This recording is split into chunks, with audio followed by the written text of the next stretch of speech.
d'Apocalypse chapitre 4 au verset 6, Bible du semeur, il est dit ceci. Devant le trône s'étendait comme une mer de fer, virgule. Or, il y avait quelqu'un qui s'est déjà autoproclamé apôtre, qui n'a aucune connaissance, qui disait que cette mer de fer là, c'était le Saint-Esprit. Non, la mer de fer là n'est pas le Saint-Esprit que vous imaginez. Donc, Apocalypse chapitre 4 verset 6, devant le trône s'étendait comme une mer de verre, virgule, transparent comme du cristal, point. Au milieu du trône et autour se tenaient 4 êtres vivants. 4 êtres vivants. Donc ici le mot vivant apparaît. Mais d'abord on vous dit qu'il y avait 4 êtres vivants. Mais avant, on vous parlait d'un trône, du trône. Ce trône-là, ça n'a rien à voir avec le trône où un roi va s'asseoir, les trônes comme les chaises, ainsi de suite, ou par rapport à où je suis assis.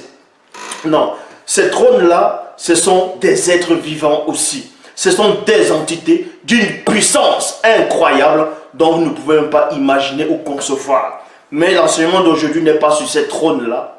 On ne va pas parler de ces entités connues sous le nom des trônes. Nous allons parler ici des êtres vivants, donc le vivant. Pour cela, on vous dit néanmoins qu'au milieu du trône et autour se tenaient 4 êtres vivants. Mais ici, on précise d'abord, on dit être, être. Je pense, donc je suis. Donc ici, ils sont des êtres.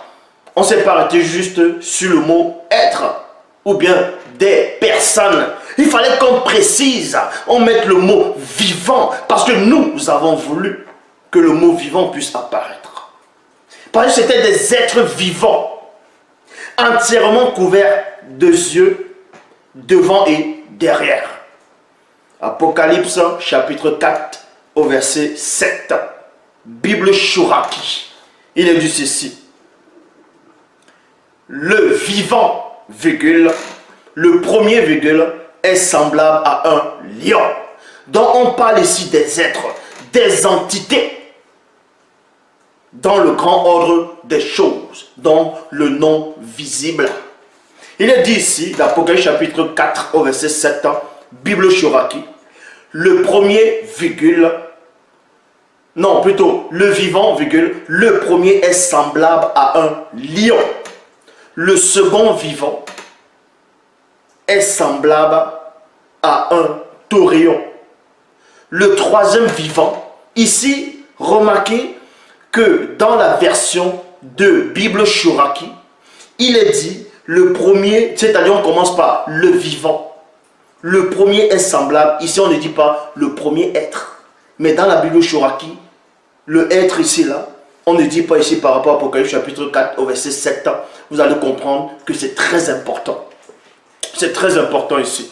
Donc, le vivant, virgule, le premier est semblable à un lion, le second vivant, et non le second être vivant, mais le second vivant. Parce qu'on sait déjà que ce sont des êtres, mais maintenant on les appelle des vivants. Des vivants. Donc, le premier vivant est semblable à un lion, le second vivant est semblable à un taurillon, le troisième vivant à la face d'un homme. À la face d'un homme.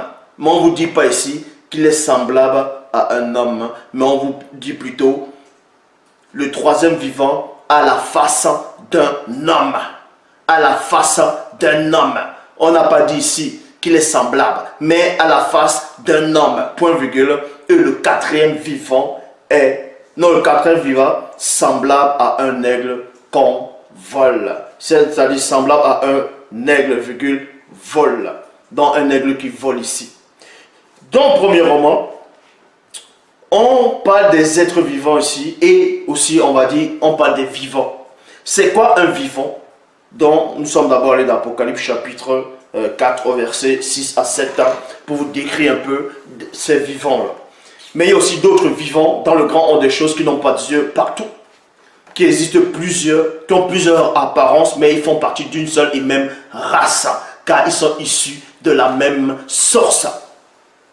Mais néanmoins, ils sont tous des vivants. Là, ce sont des choses, ce sont des des êtres, des vivants qui existaient déjà avant que le monde ne soit, avant que le visible ne soit, avant que toute chose ne vienne à l'existence issue de la non-existence. On fait ici apparaître, on vous montre des choses qui ne sont pas arrivées à la portée d'un homme. Donc ici, nous allons un peu sortir du grand ordre des choses pour vous montrer des choses, comme je dis, que vos cerveaux ne peuvent pas comprendre. Mais on va néanmoins essayer de vous faire comprendre ces choses-là. Donc, je répète, Apocalypse chapitre 7 au verset, Apocalypse chapitre 4 au verset 7, en Bible Shoraki, le vivant, virgule, le premier virgule est semblable à un lion, le second vivant est semblable à un taurion, le troisième vivant à la face d'un homme. Point virgule, le quatrième vivant semblable à un aigle, virgule, vole. Dans d'autres versions, on dit volant. Ou bien qui vole. Donc ici, là, l'homme n'existait pas encore. En tout cas, l'homme tel que vous le concevez, l'homme tel que vous le voyez actuellement. Ou bien même l'homme de la chute et l'homme de la pré-chute n'existait pas encore. Là, l'univers n'était pas encore là, manifesté, comme j'ai dit tantôt.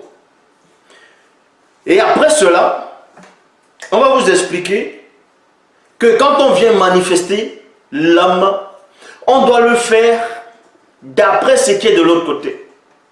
Exactement comme dans Exode, chapitre 25, au verset 40. Regarde et exécute selon le modèle qui t'a été montré sur la montagne. Remarquez que parmi ces êtres vivants, il y avait un qui a la face d'homme. Et dans Genèse chapitre 1 au verset 26, dans les Bibles classiques actuelles, il est dit « Faisons l'homme à notre image ». Mais avant, on vous montre qu'il y avait une image déjà d'un homme avant l'univers, avant tout ce qui existe, avant le visible.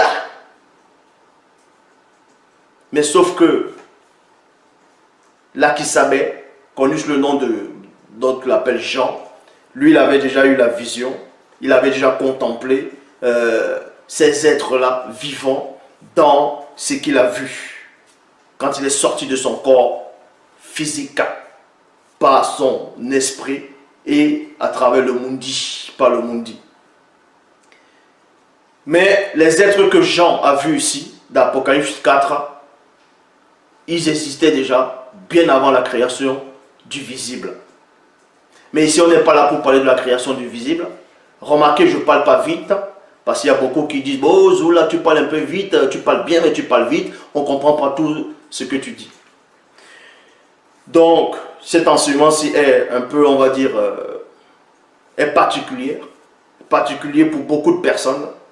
C'est pour ça que je vais aller un peu doucement, pour que vous puissiez saisir la portée de celui qui est en face de vous. Donc, Exode 25 au verset 40, il est dit d'exécuter d'après le modèle. Le modèle existe déjà dans le grand ordre des choses. C'est pour ça qu'il est dit dans Genèse, dans les Bibles classiques actuelles, 1, 26, faisons l'homme à notre image. Or, Bible de l'épée, il est dit que Loba, en gros, il a désigné que l'homme soit l'image distinctive. Dans Genèse chapitre 2, au verset 7, il est dit ceci dans la Bible Filion, traduction Abbé Filion, il est dit, on va même parler dans la traduction, on va juste aller dans Genèse chapitre 2, au verset 7, il est dit ici, le Seigneur Dieu forma l'homme du limon de la terre. Point virgule, il souffla sur son visage un souffle de vie et l'homme devint